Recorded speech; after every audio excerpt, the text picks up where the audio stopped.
किसी गांव में एक बूढ़ा व्यक्ति अपने बेटे और बहू के साथ रहता था। परिवार सुखी संपन्न था, किसी तरह की कोई परेशानी नहीं थी। बूढ़ा बाप जो किसी समय अच्छा खासा नौजवान था, आज बुढ़ापे से हार गया था। चलते समय लड़खड़ाता था, लाठी की जरूरत पड़ने लगी। चेहरा झुर्रियों से भर चुका था, बस अपना जीवन किसी तरह व्यतीत कर रहा था। घर में एक चीज अच्छी थी कि शाम को खाना खाते समय पूरा परिवार एक साथ टेबल पर बैठकर खाना खाता था। एक दिन ऐसे ही शाम को जब सारे लोग खाना खाने बैठे, बेटा ऑफिस से आया था, भूख ज्यादा थी सो जल्दी से खाना खाने बैठ गया और साथ में बहू और उसका एक बेटा भी खाने लगे। बूढ़े हाथ जैसे ही थाली उठाने को हुए, थाली हाथ से छिटक गई, थोड़ी दाल टेबल पे गिर गई।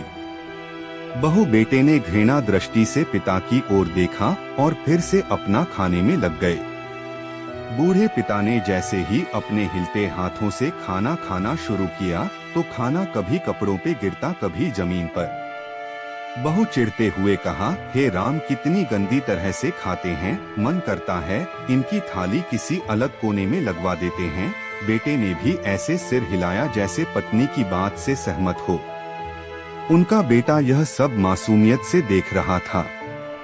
अगले दिन पिता की थाली उस टेबल से हटाकर एक कोने में लगवा दी गई।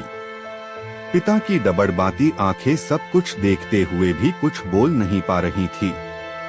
बूढ़ा पिता रोज की तरह खाना खाने लगा। खाना कभी इधर गिरता, कभी उधर।